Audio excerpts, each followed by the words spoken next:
Oi, gente, tudo bem? Estamos começando o programa Brasil Consciência dessa semana, uma realização do SINDICT, o sindicato que representa os servidores públicos federais do INPE, do DCTA, do CEMADEM e da Agência Espacial Brasileira. E no programa de hoje, a gente vai mostrar para vocês como está a montagem do novo satélite brasileiro, o Amazônia 1B, equipamento que deve ser lançado até 2026 e que vai operar em parceria com os argentinos. Nós também vamos mostrar para vocês como está o trabalho com outro satélite brasileiro, com o Cibers 4A, lançado há 4 anos atrás. Ele tem fornecido imagens de qualidade para o monitoramento do desmatamento em todos os biomas brasileiros. E agora o INPE estuda utilizar o equipamento também para ajudar os tribunais de contas do Brasil a fazer o controle de obras em território nacional. Antes, porém, a gente vai para um giro de notícias daquilo que de melhor aconteceu nesses primeiros dias de 2024. Acompanhe. O Brasil bateu recorde de ocorrências de desastres hidrológicos e geohidrológicos em 2023. As informações foram divulgadas no início do ano pelo Centro Nacional de Monitoramento e Alerta de Desastres Naturais, o CEMADEM. Ao total, foram registrados 1.161 eventos de desastres durante o ano de 2023, sendo 716 deles associados a eventos hidrológicos, como transbordamentos de rios, e 445 de origem geológica, como deslizamentos de terra. O número supera os registros de 2022 e 2020. As ocorrências seguiram o padrão de locais para onde foram enviados os alertas, com concentração nas capitais e regiões metropolitanas. De acordo com o mapa, a maior parte está localizada na faixa leste do país. O número engloba eventos em diferentes magnitudes, sem classificação.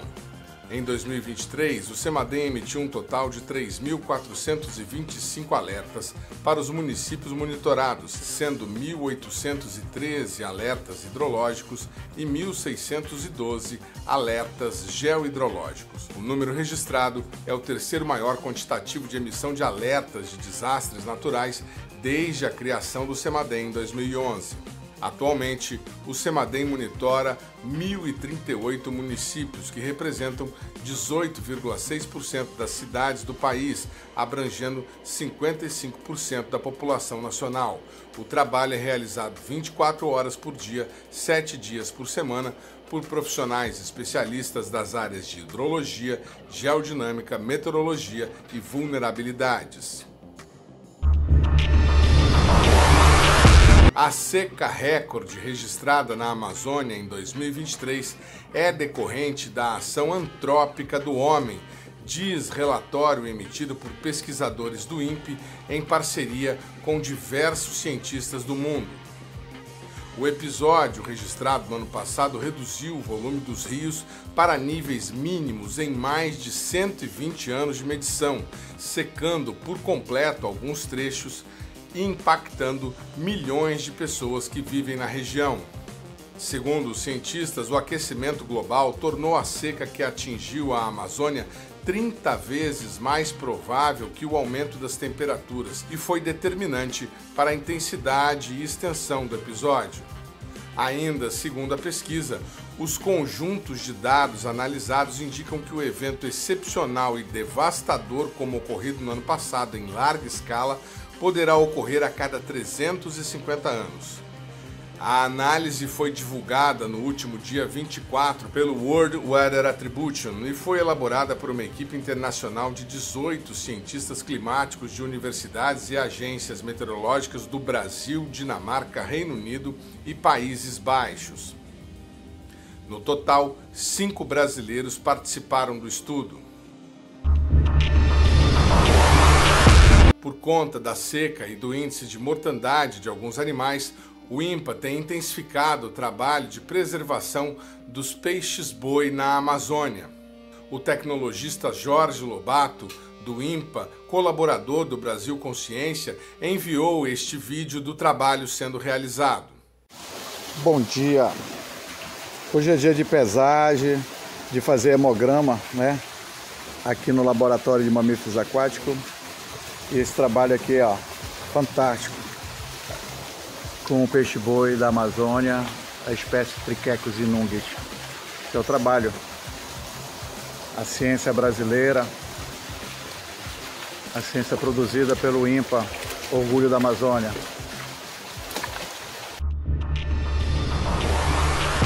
Sejam todos bem-vindos ao Ministério da Ciência, Tecnologia e Inovação e a Embaixada de Cuba em Brasília dão início à cerimônia de celebração em homenagem ao Dia da Ciência Cubana.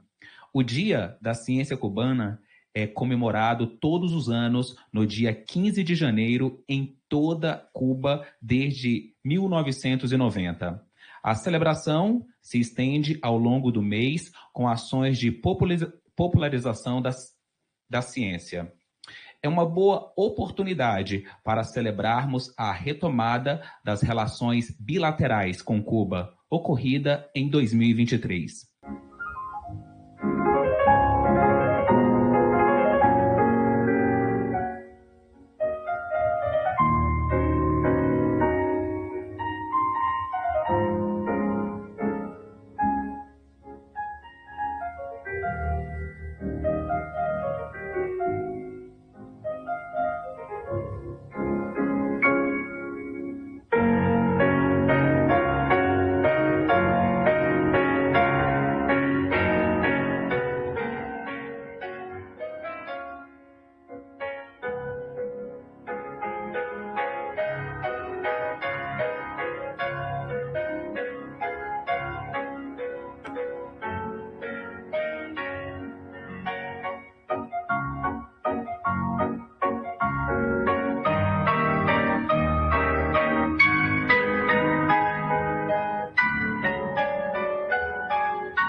Legiones de cubanos se sumen.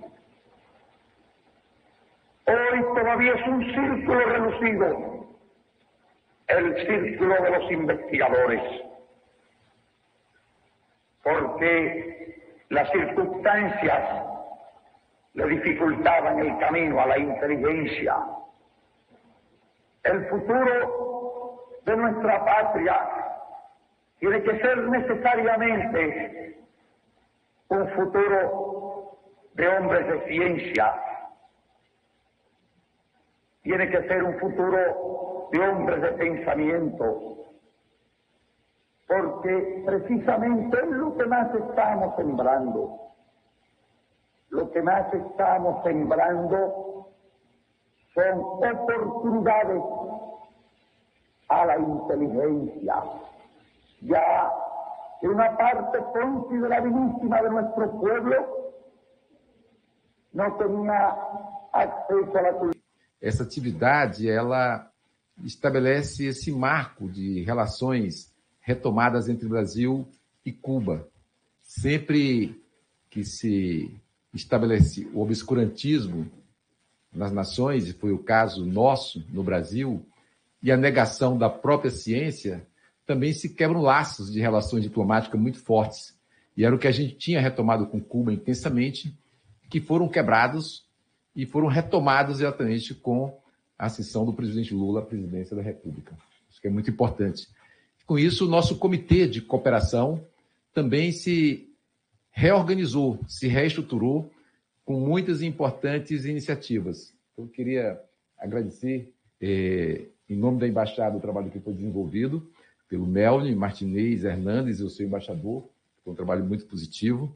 Agradecer a nossa equipe, a equipe do MCTI, que trabalhou intensamente para que a gente pudesse retomar essa atividade conjunta, e queria fazer isso em nome da Vânia Gomes, que trabalhou também com a gente na missão de retomada em Havana, o que abre expectativa de uma relação muito forte com todos os setores do MCTI e com todos os setores da atividade científica, tecnológica e de inovação no nosso país. Nós discutimos com o Embrapa, nós discutimos com o Ministério da Saúde e sua importante instituição, que é a Fiocruz, nós discutimos com áreas importantes de transformação digital, que envolve a nossa secretaria e outros ministérios, como é o caso do Ministério de Comunicações, Então, é uma atividade ampla que nós passamos a retomar com essa integração entre Brasil e Cuba.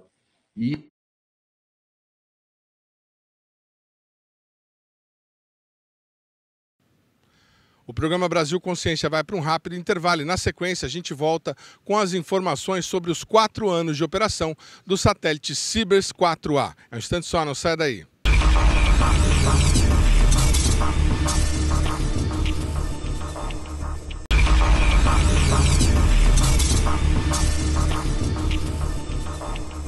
Segundo bloco, o programa Brasil Consciência de volta, e a gente fala agora sobre a operação do satélite Cibers 4A, equipamento construído pelo Brasil e pela China, lançado há 4 anos e que tem fornecido imagens de qualidade sobre o desmatamento em todos os biomas brasileiros.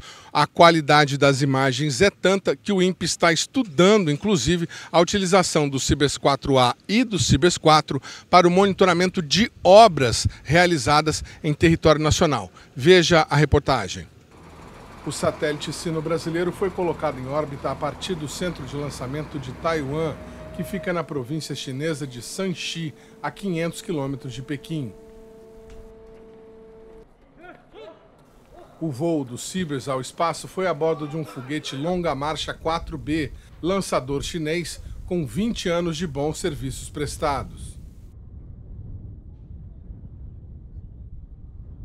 Os custos do projeto são divididos meio a meio e o Brasil investiu 150 milhões em sua parte. O lançamento custou outros 15 milhões ao país.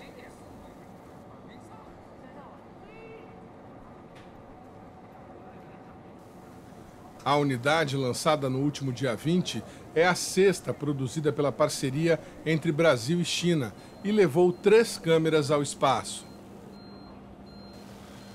Além dos Cibers, outros 7 satélites pegaram carona no lançamento. Um deles, brasileiro, um CubeSat desenvolvido pelos alunos da Universidade Federal de Santa Catarina.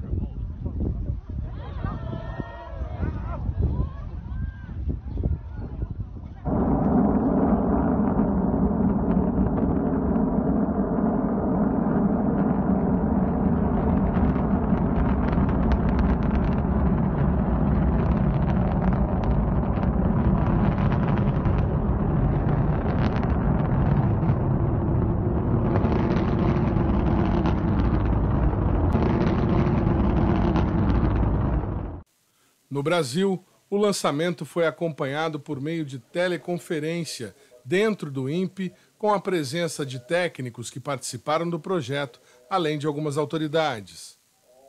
Do ponto de vista de lançamento e abertura de painel, foi um sucesso.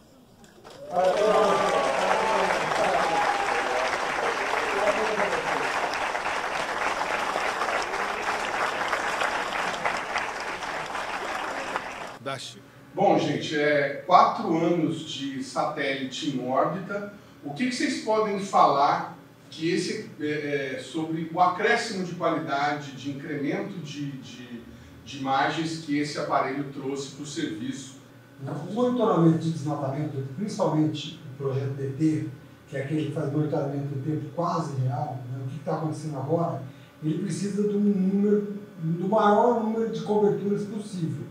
Você precisa ter imagem com uma frequência muito alta para você ter todo dia informação nova do que está acontecendo, aonde está acontecendo. Então, é justamente a existência desse dado, né, dessa nossa mini constelação formada pelo Cibers 4, Cibers 4A e o Amazônia, que permite que exista essa condição de você ter dados praticamente diários de qualquer região, qualquer bioma brasileiro.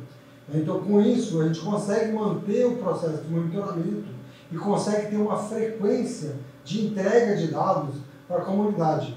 Então, realmente, assim, na questão do monitoramento do desmatamento em tempo real, aquela informação que o IBAMA precisa para poder chegar na ponta, para poder fazer as ações de fiscalização, ele é absolutamente crucial. Você tem que ter essa informação, você tem que ter esse conjunto de dados que permita essa frequência.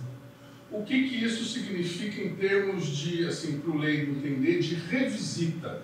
Vou ver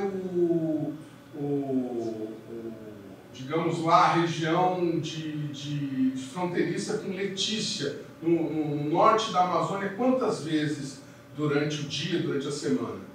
Você tem normalmente às vezes mais de uma passagem pelo menos por dia, você tem que manter essa. Em termos de quantidade de imagens, por exemplo, o ano passado, em 2023, na Amazônia, nós usamos 1.259 imagens, dos 3 satélites, nós usamos 1.259 imagens para poder fazer o monitoramento da Amazônia. Quer dizer, praticamente aí, 3 imagens por 3 a quase 4 imagens por dia você coleta para poder fazer aquele mapeamento. Você tem uma órbita, vários pontos dentro daquela órbita, então aí 3 a 4 pontos você consegue revisitar com essa informação. Então, se eu não tivesse 3 satélites, eu teria um número de visitas menor. Provavelmente estaria próximo de umas 800 imagens que eu usaria ao longo do ano e não 1.200 como a gente usou no ano passado. Espera aí, 1.200 imagens da Amazônia inteira? Da Amazônia inteira. Isso para toda a Amazônia, no monitoramento de toda a Amazônia, foram usadas 1.259 imagens WFI, sendo delas, no CIBERS 4 foram 357, no Amazônia 756 e no 4A 146 imagens produzidas cada um deles. Não houve uma mudança, uma evolução nas câmeras que foram desenvolvidas aqui no Brasil. Houve algum tipo de mudança na qualidade da imagem feita eletronicamente, no processamento, alguma coisa assim do 4A para o 4? Que eu saiba, não teve alterações, porque as câmeras são as mesmas. O que melhorou um pouco é em relação à plataforma. A plataforma do satélite é uma plataforma mais estável e você tem um controle melhor sobre o posicionamento dessa plataforma. O dado do sensor, ele tem uma diferença na resolução espacial simplesmente porque ele agora está voando numa órbita mais baixa, ele está mais próximo do solo, então você vê o solo com mais detalhe. Mas a qualidade, que nós chamamos de qualidade espectral e radiométrica da câmera, ela é de qualidade boa, muito boa, suficiente e comparável com imagens do exterior, de outras agências espaciais. Essas imagens são só preview que tem no catálogo para poder baixar, não são imagens em resolução plena. Na resolução plena você pode chegar, no caso do sensor WPM do CIBERS 4, você pode chegar numa resolução de até 1 metro.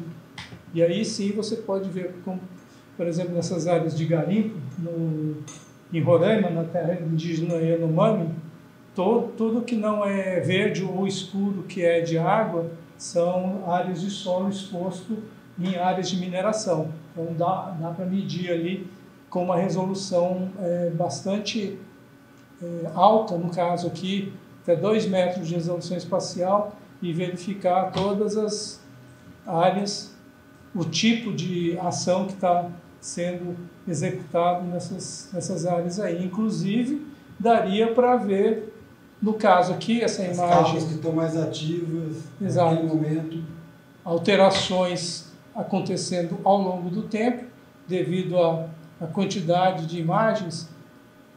É possível ver aqui, por exemplo, um aumento no número de barracões que você tem na área de garimpo, né? Então, com isso, você consegue dizer se o garimpo está ativo, se não está ativo. Essa imagem não tem barracões, ou eu não estou conseguindo ver? Então, todos esses quadradinhos são áreas de barracão, que 1, 2, 3, 4 áreas, pelo menos, sendo que nessa imagem essa imagem é de abril, e a imagem de julho. As informações estão presentes numa imagem e na outra, são diferentes, inclusive com diferenças a água ela vai ficando mais com cor de terra quando ela está cheia de sedimentos. Então indica que está tendo algum tipo de ação de garimpo lá, sujando, entre aspas, a água dessas lagoas também que são lagoas artificiais. Bom, e aí assim, a gente tem tudo isso, o INPE foi pioneiro em disponibilizar isso pela internet. A pessoa que está na casa dela, o garimpeiro ou o desmatador, ele vê isso aí e ele pode se prevenir do que está acontecendo. Olha, eles vão pegar a gente aqui, vão mudar de lugar. Dá para fazer isso? Dá. A tecnologia, ela é pensada para o bem da sociedade, mas você pode distorcer e usar ela de uma maneira a tentar fugir da fiscalização. No caso do desmatamento, o que a gente tem é um delay na divulgação. A imagem não, a imagem é disponível a qualquer momento, mas a divulgação do resultado do desmatamento, ele tem um delay entre o que vai para os órgãos públicos e vai para a sociedade, que é justamente para que o desmatador não saiba que o IBAMA já sabe que ele está desmatando. Mas a imagem bruta em si, ela é disponível para a sociedade em tempo real, o que é um ganho para a sociedade, né? A sociedade tem acesso a essa informação de maneira mais rápida e transparente possível. Infelizmente, se alguém quiser fazer isso para um uso não tão nobre, ele vai ter esse dado também. Nesse ano de 2023, a gente tem digamos, um registro de uma queda no desmatamento da Amazônia e um aumento no desmatamento do Cerrado. Isso para muita gente é questionável, né? Ah, não, mas isso aí... É possível driblar o que o satélite, o que as imagens estão mostrando? Alguém poderia auferir, não, vocês estão falando bobagem aí e tal. Isso está disponível para a comunidade mundial? Todo mundo pode ver? Como é que é isso? Sim, todo o trabalho de monitoramento, todas as imagens que foram usadas e também os resultados que foram obtidos, eles são públicos, né, estão todos disponibilizados na plataforma, né, na Terra Brasilis, que é a plataforma que a gente disponibiliza o dado de monitoramento.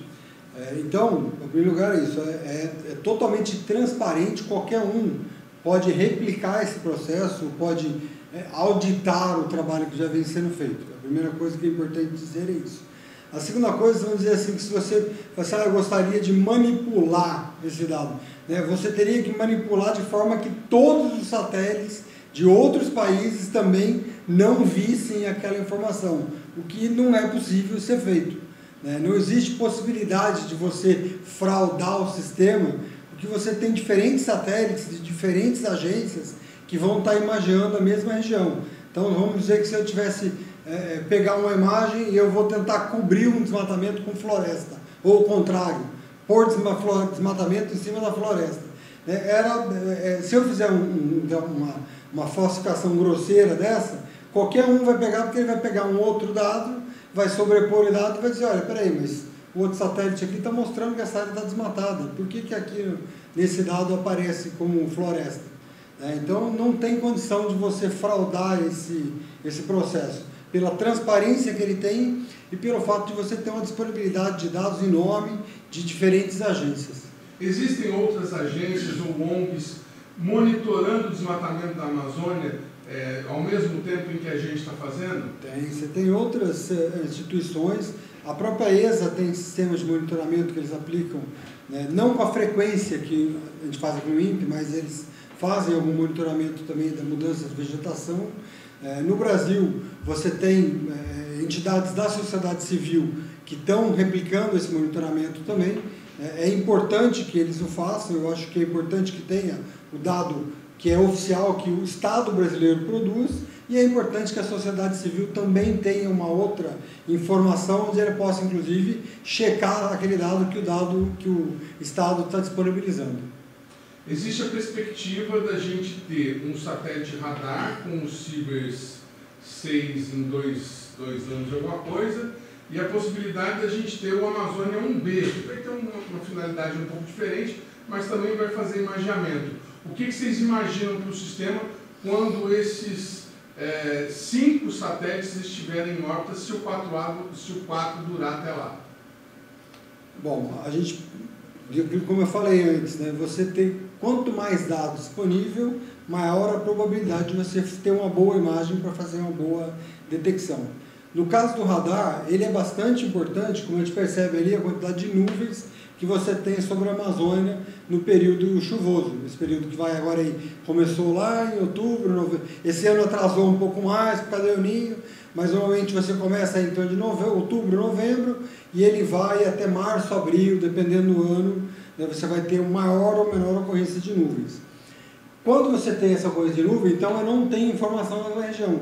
O caso do dado de radar, ele permite então você obter informações, mesmo com ocorrência de nuvem, você consegue ter informações.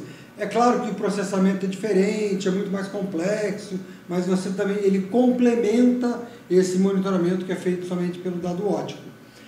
Mas é muito importante que a gente tenha uma redundância de dados ópticos, né? Que você tenha mais de um satélite podendo fazer esse monitoramento para poder manter essa informação disponível para a comunidade.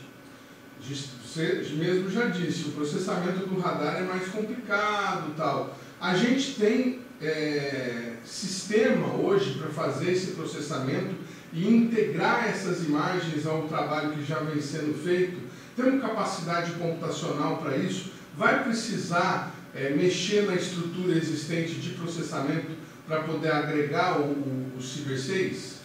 O que a gente mais vai precisar é de gente. A estrutura computacional, ela existe, a gente tem trabalhado nela, né? Mas você precisa de gente para poder dar continuidade. Hoje é um time bastante reduzido, né? As pessoas que dominam a tecnologia de uso de radar no INPE, né, uma parte dela já está próximo da aposentadoria.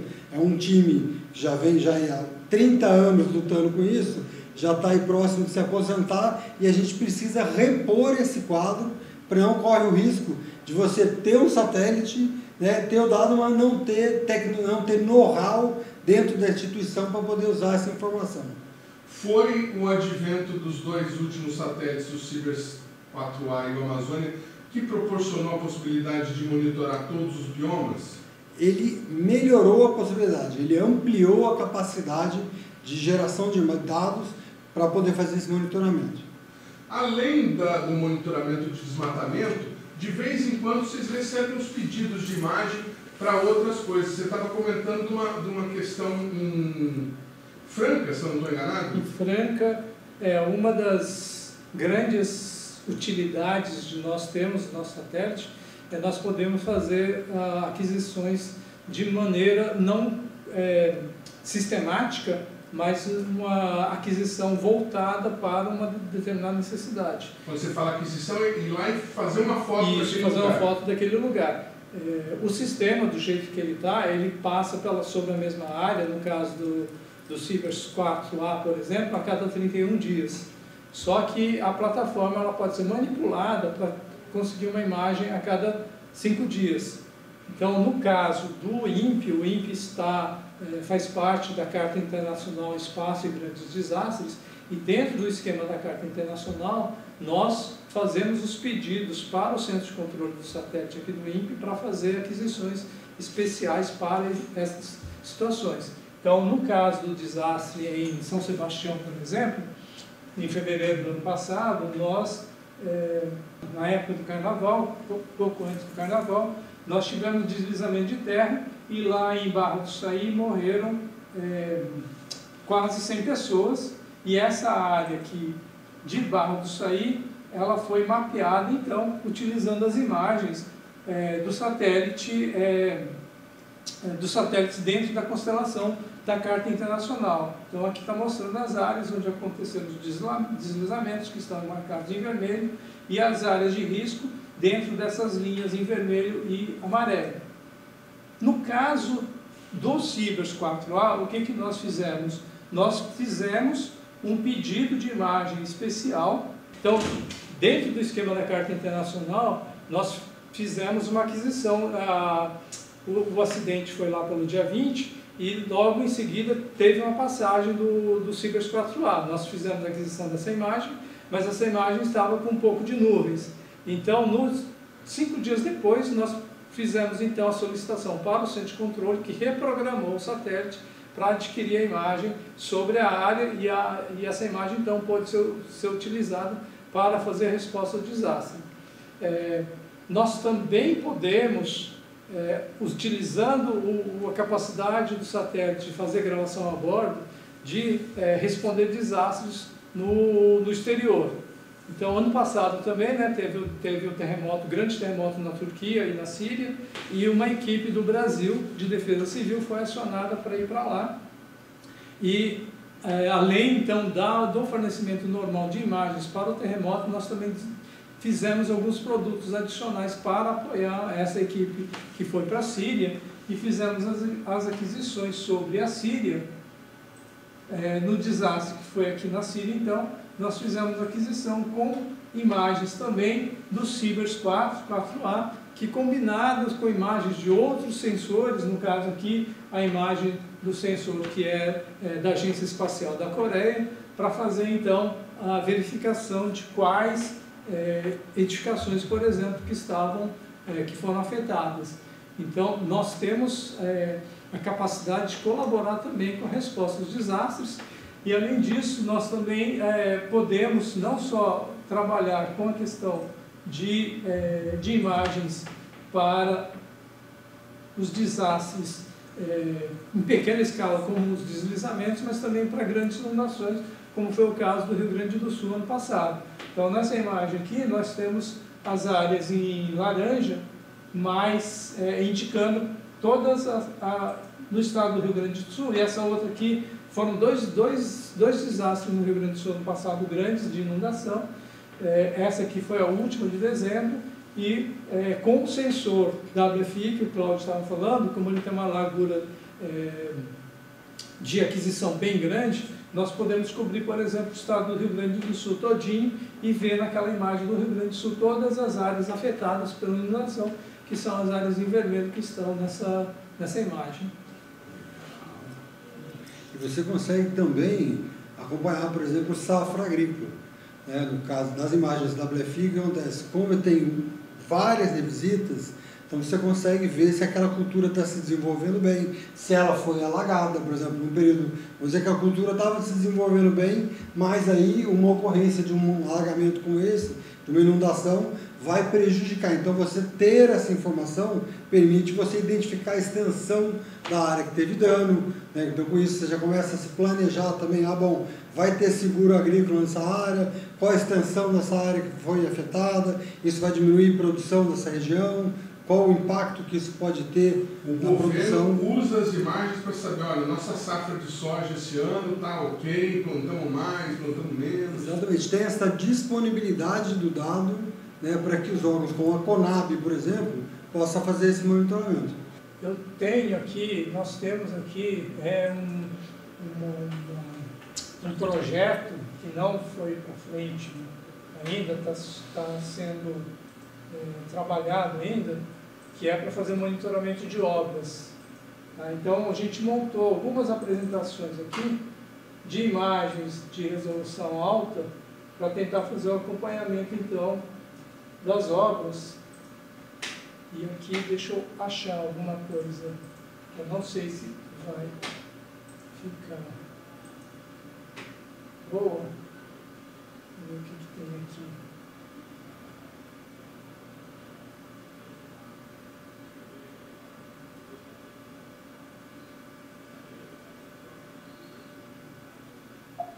Esse aqui é o aeroporto de Passo Fundo.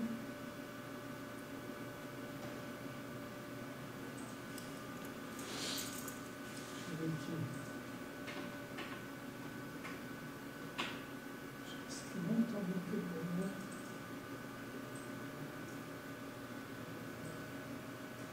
Isso aqui é o hospital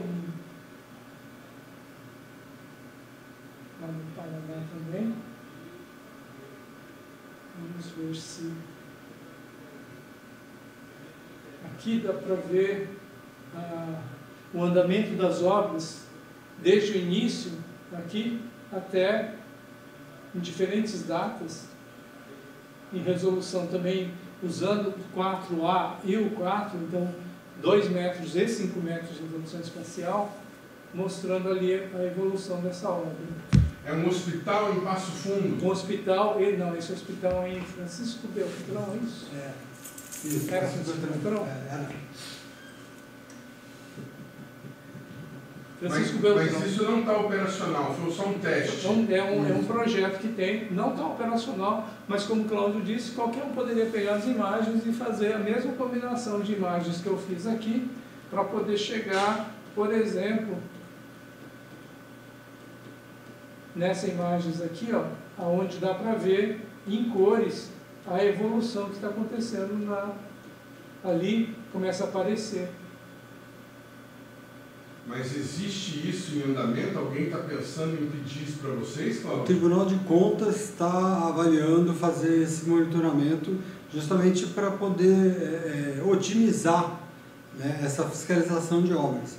Para que ele não tenha que mandar fiscais a todas as obras, né, ele está avaliando e a gente estava discutindo justamente um convênio com o Tribunal de Contas para ajudá-los nesse processo. Tribunal de Contas da União. Tribunal de Contas, nesse caso era o Tribunal de Contas do Estado do Paraná, né, mas a gente esteve conversando com o Tribunal com outros tribunais de contas também. Nós temos projetos ou protocolos de intenção, como nós chamamos aqui, com diferentes tribunais de contas de Estado, Rio Grande do Sul, Paraná, Espírito Santo,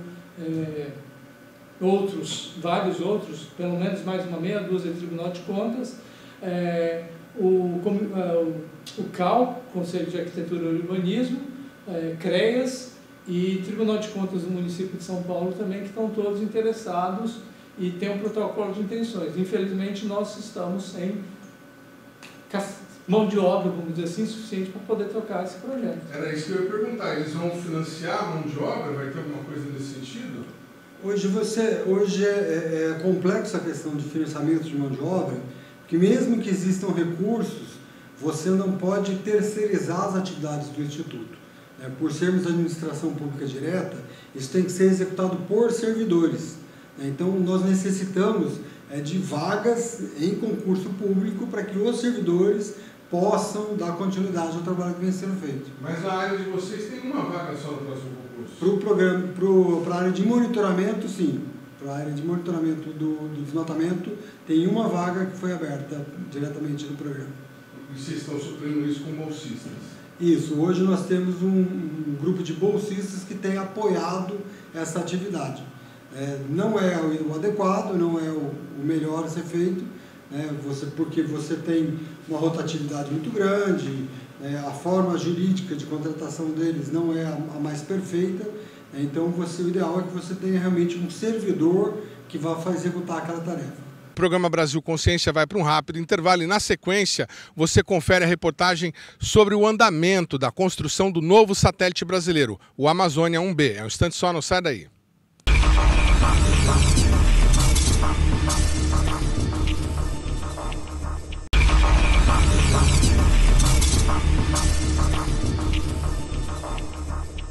Terceiro bloco, o programa Brasil Consciência de volta, e a gente mostra para vocês, direto do INPE, de dentro do LIT, como está a montagem do novo satélite brasileiro, o Amazônia 1B, equipamento que deve ser operado em conjunto com a Argentina para o monitoramento de águas, oceanos, reservatórios e rios. Veja a reportagem.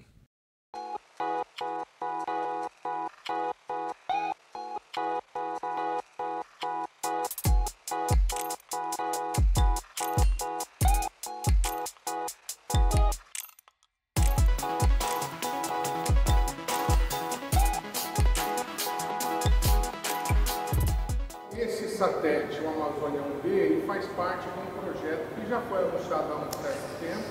O Sabiamar estava um pouco parado, foi retomado agora e vai funcionar em parceria com os argentinos. Qual vai ser a função primária desse satélite?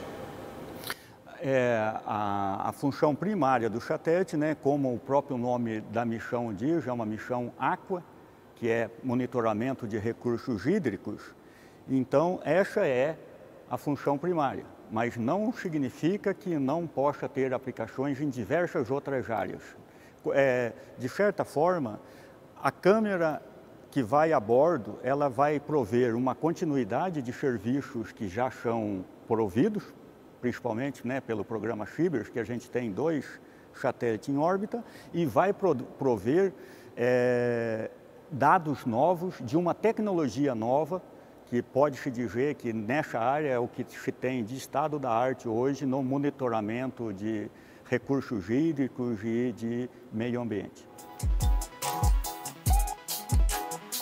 Como é que está nesse momento? Vocês estão construindo, montando o módulo de serviço e contratando, contratou, como você disse no final do ano passado, as partes da carga útil. Qual que é o cronograma? Como é que vocês esperam, quando vocês esperam terminar essa versão do Amazônia? Olha, ainda tem bastante coisa para ser feita, inclusive tem questões nós temos os prazos nominais de entrega dos equipamentos, mas todos nós estamos cientes de que existe uma crise muito grande no provimento de componentes eletrônicos no mundo. Esse é um dos maiores riscos que a gente tem. Mas hoje a gente está buscando aí um cronograma que indica que a janela de lançamento abre no segundo semestre de 2026. Mas tem ainda muita coisa para ser feita e a gente só vai realmente ter uma certeza maior depois que as coisas avançarem um pouco mais. O Amazônia 1 tinha uma determinada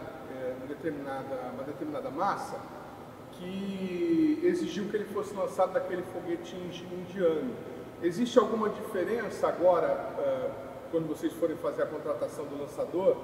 Vai poder contratar um lançador menor, um lançador maior vai ser necessário? Não, a marcha do Amazônia 1B vai ficar próxima da marcha do Amazônia 1, até porque além a câmera e o módulo de carga útil vai ficar um pouco mais leve, mas nós estamos colocando uma carga secundária. Isso é que permitiu colocar uma carga secundária. Então, em relação à marcha, vai ser mais ou menos próximo. Mas a diferença agora é, com toda a experiência que nós adquirimos, principalmente na parte de integração e teste, a gente está considerando que o lançamento pode ser uma carga secundária e não mais uma carga primária. Isso tem uma diferença muito grande no processo de contratação e permite reduzir o custo do lançamento.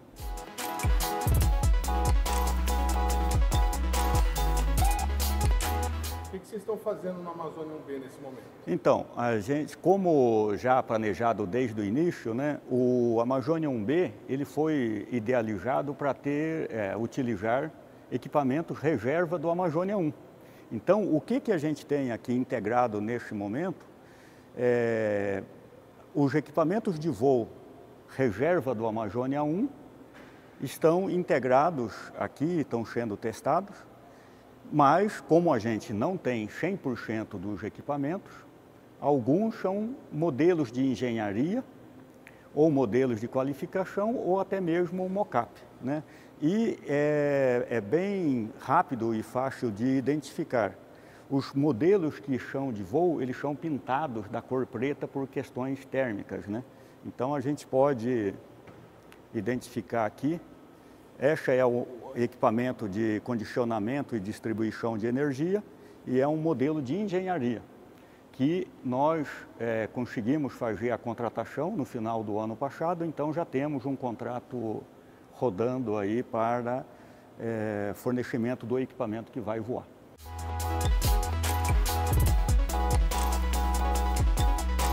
Por que tem essa diferença do que é de voo e do que é de engenharia? O de voo tem alguma capacidade especial que o de engenharia não tem? A diferença é muito grande. Começa do fato que o de engenharia ele precisa ser fisicamente e funcionalmente equivalente. O modelo de voo não, o modelo de voo ele tem que suportar radiação espacial, tem que ter condições de dissipação de calor, essa é uma das causas do porquê que ele é pintado de preto. Então é uma diferença muito grande. Modelo de engenharia você está querendo testar funcionalidade e checar os envelopes físicos. Modelo de voo, como o próprio nome diz, tem que subir em órbita e funcionar por 4, 5 anos. Alguém em casa pode estar perguntando, mas então sobrou coisa do Amazônia 1? Vocês compraram a mais? Não. Isso tudo faz parte de uma estratégia muito bem pensada que foi feita no Amazônia 1. E a estratégia é muito simples, né? Como o desenvolvimento do satélite leva muito tempo, e depois que você está numa base de lançamento, interromper um lançamento é algo que custa muito dinheiro, então qual que foi a estratégia? Equipamentos de longo prazo de entrega, ou equipamento que estavam sendo desenvolvidos, ou seja, que não tinha herança de voo, esses foram comprados reservas. Os outros, que não se enquadravam nessas características, não foram comprados. Essa foi a lógica. E felizmente, né, a gente conseguiu integrar, testar e lançar o Amazônia 1 sem precisar de usar nenhum reserva. Por isso que a gente tem isso aqui hoje. Tudo isso que você está mostrando para a gente aqui, toda essa estrutura, é o que vocês costumam chamar de módulo de serviço. As partes do módulo de carga útil, como é que está o processo de aquisição e montagem? Não, a gente tem bastante equipamentos, né? Gravador de dados, transmissor, a câmera, e também compramos a carga secundária. Mas no momento a gente não está trabalhando na integração do módulo de carga útil ainda.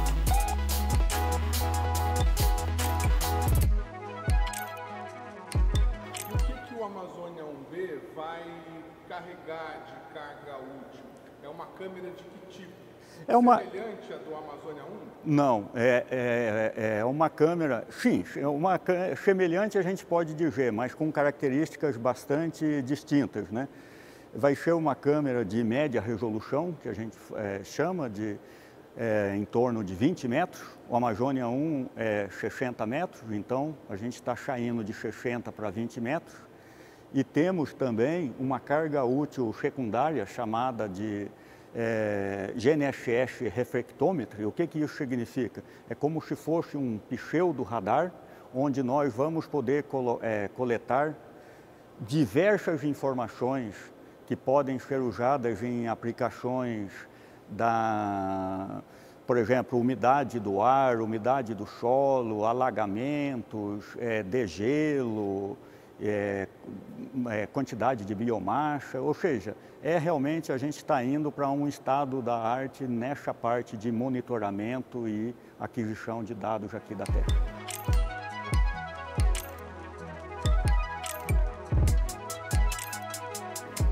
Bom, então, começando aqui por esse conjunto aí, a gente tem, entre aspas, o que nós chamamos de cérebro do satélite, né? Onde as coisas são pensadas e calculadas. É o computador de gerenciamento de bordo e o computador de controle e a eletrônica que controla a propulsão. Isso é o que está...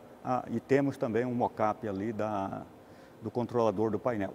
Tudo ali é de voo já, pelo visto? Só menos aquele mockup lá, o redondinho, que ele vai ser contratado também. Só para o nosso telespectador entender, o que é que você chama de mockup? Mockup, ele é algo que tem uma representação física, mas não tem funcionalidade nenhuma. É uma peça de madeira, de plástico? Metal, alumínio. O propósito é ter uma representação física. Okay. Deste lado aqui, né, nessa parte, a gente tem o conjunto de baterias. São baterias, né, de voo, mas como elas estão, né, armazenadas há bastante tempo, a gente vai adquirir um conjunto novo para voo. No centro, a gente tem o tanque de hidrazina. Do lado esquerdo, a gente tem, esse preto é uma roda de controle, e o que está inclinado é um mockup, que tem, a gente vê que tem semelhança, mas não é idêntica. Claramente tem parafuso no mockup que não tem na roda. Tá? Então, esse preto aqui é equipamento de voo, esse é o GPS. Este aqui é o mockup, não é equipamento de voo, né? É uma representativa que controla o painel solar.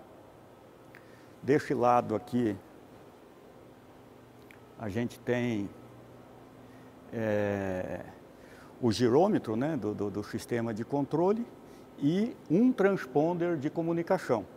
Como a gente para o satélite precisa de 2 transponders, a gente também fez um contrato para fornecimento do segundo transponder.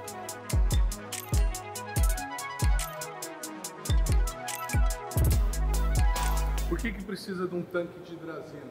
O tanque de hidrazina é onde fica armazenado o combustível, né, para fazer a aquisição da órbita inicial e também a manutenção da órbita durante a vida útil. Esse tanque tem capacidade para o satélite durar quanto tempo? Olha, todo o cálculo, né, aqui a gente está falando do modo de serviço que é a PMM. A PMM, desde o começo que ela foi idealizada, ele tem combustível para fazer toda a aquisição inicial de órbita, que permite erros da ordem de 30 km de altura e erros de 0,1 grau na inclinação. E vida útil de 4 anos e mais combustível para deorbiting, se for fazer esse procedimento. O combustível real que vai sobrar para a manutenção vai depender, tem uma dependência grande do quanto que o lançador erra. Por exemplo, no caso do Amazônia 1, o erro em altura foi menos de 1 quilômetro. Então se poupou muito combustível. Mas seguramente, por projeto, a gente tem erros de lançamento, erros de altura, erros de inclinação e manutenção de órbita e deórbita em pelo menos 4 anos. Pelo menos 4 anos, bacana. Existe possibilidade do satélite continuar funcionando sem combustível, vocês fazerem as correções por algum atuador, alguma coisa assim? Não, porque quando a gente está falando de correção de órbita, a gente está falando de variação de velocidade no satélite. E a variação de velocidade somente é possível por meio dos motores.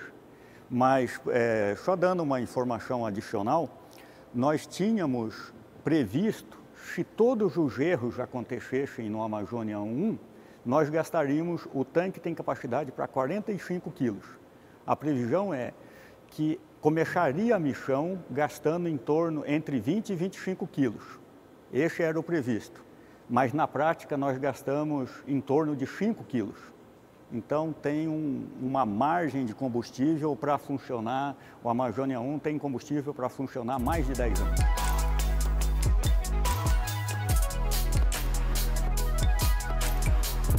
Guilherme, qual que é a maior dificuldade de fazer a montagem de um satélite desse nível tecnológico, com essa quantidade de componentes que a gente está observando aqui nesse momento? Então, a grande dificuldade é que é o seguinte, é um processo que a gente não faz muitas e muitas vezes, né? E geralmente a gente faz a montagem de poucos modelos e a gente tem que garantir que toda a informação chegue e a gente consiga, por exemplo, preparar a equipe, treinar, montar procedimentos e atender os milhares de requisitos que existem no satélite, né? Ou de uma missão como essa. Então, além das dificuldades técnicas, essa de gerencial, de garantir que tudo isso concentre aqui, porque a gente tem que operar, são equipamentos de voo caros, não existem substituições, então a gente não pode se dar o luxo de, em nenhuma hipótese, por exemplo, causar um mau funcionamento ou um dano, ou pior ainda também é a gente não detectar uma falha latente que possa estar lá, tanto de montagem ou uma falha intrínseca lá de algum componente. Então, quer dizer, a nossa missão maior é, além da montar, né, ou seja, integrar todos esses componentes que foram fabricados em vários países, em várias empresas, né, fazer que todos eles conversem e tudo, garantir que nenhum problema possa existir depois de lançado. Então a gente tem que garantir não só a funcionalidade, mas a funcionalidade no ambiente que ele vai encontrar em órbita. Então, além dessa fase aqui, que a gente está numa fase mais de testes funcionais, terminado isso, a gente ainda vai fazer os testes todos ambientais para garantir todos aqueles requisitos da missão, né? Então, a nossa missão maior é o seguinte, a gente tem que lançar e garantir que nada passe despercebido e que a gente tenha o máximo a porcentagem de sucesso, né? Diferentemente, por exemplo, de um produto industrializado como um automóvel, se ele tiver algum defeito durante a sua fabricação, você tem maneiras de corrigi-lo depois. No caso, na área espacial, para satélites desse tipo, a gente não tem como corrigir depois. Uma vez lançado, aí nós vamos contar com as redundâncias que ele tem, ou seja, os mecanismos que ele tem, né, de projeto para falhas, mas eventualmente pode ser que não tenha mecanismo para todos os tipos de falha, né? Então é isso. Você falou em preparar a equipe. Como é que é essa equipe? Quantas pessoas tem trabalhando nessa fase do projeto, por exemplo? E quantas ainda devem ser integradas nesse trabalho? Essa fase aqui, eu diria assim, diretamente, é até difícil medir. Nós temos um laboratório, o laboratório vive, ele existe para esse fim, para a gente poder fazer testes de sistemas espaciais. Não só os equipamentos, os subsistemas, mas os satélites também. Então a gente precisa de toda uma infraestrutura. Então, quer dizer, diretamente trabalhando, a gente tem, sei lá, numa faixa de uns 20 que estão diretamente aqui, nesse ambiente, vindo aqui fazendo alguma atividade. Mas tem todo o grupo lá de engenharia, tem todo o pessoal de manutenção aqui do prédio, as outras áreas de conhecimento aqui que precisam, né?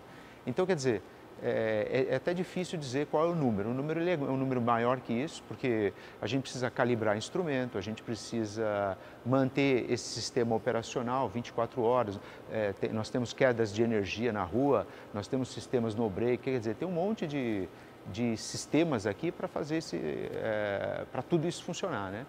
Então, assim, eu não saberia dizer o número, mas passa aí de mais de 50 a 100 pessoas para manter toda essa infraestrutura, né?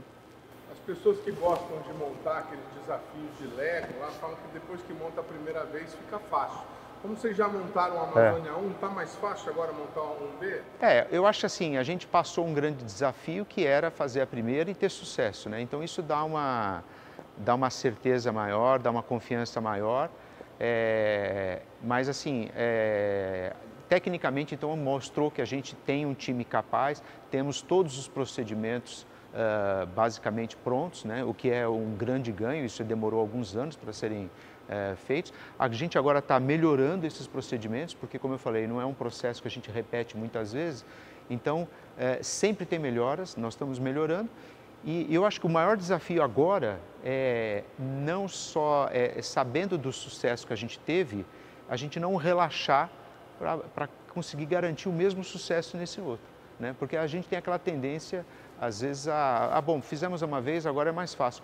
E às vezes essa falta de atenção tão grande pode ocasionar a gente não vê alguma coisa. Então, a nossa maior preocupação, como eu disse, é tentar sanar qualquer probleminha que possa existir durante o seu processo de montagem, né? Por que precisa estar nesse laboratório tão grande? Qual que é a função desse laboratório tão equipado? Qual que é a necessidade de ter um laboratório tão equipado para montar satélite? Esse laboratório foi concebido inicialmente para satélites até 2 toneladas, né? E com dimensões de até 3, 4 metros, né, a depender do formato dele, né? Esse satélite ele é menor, mas o laboratório também ele permite, e a gente já teve aqui vários, ou mais do que um satélite sendo integrado ao mesmo tempo, né? Essa altura que a gente precisa de pé direito é que às vezes para fazer a montagem, por exemplo, do módulo de carga útil sobre ele, então a gente tem que ter uma ponte, então tem que ter uma área, uma disposição grande para poder fazer essas atividades, né? Abrir containers, né? Então por isso que a gente tem esse pé direito alto, né? Mas e essa indumentária aí, essa proteção na cabeça, no pé, precisa estar sempre então, evitando entrar sujeira aqui dentro? Exato. Aqui é o seguinte, na área espacial a gente trabalha em ambientes de sala limpa, né? Esse aqui é um ambiente de sala limpa que a gente chama de 10 mil partículas por pé cúbico, né? E aí o que acontece? O requisito para poder entrar aqui é usar o avental, essa proteção nos pés para não trazer nenhuma poeira, né? E a touca, né? Para evitar queda de cabelo, alguma coisa em cima do espécime. A ideia é não contaminá-lo, né? Então a gente tem filtros aqui para filtrar todo o ar que entra. A pressão interna aqui é um pouquinho maior que a pressão externa, para que poeira não entre quando a gente abre a porta, por exemplo, né? E o ar é filtrado constantemente, né, com temperatura e umidade. Tudo isso para garantir que os equipamentos estejam nas condições melhores possível, para não ter nem oxidação, não ter entrar poeira, né, contaminação. Eventualmente a gente tem que expor lentes, né, e a gente não pode ficar contaminando essas lentes, né? Isso, qualquer poeira, qualquer sujeira pode depois no espaço causar um problema, porque tem incidência de sol, né? Então tem todo um problema que a gente quer evitar, de contaminação. Então é por isso que a gente tem esse ambiente.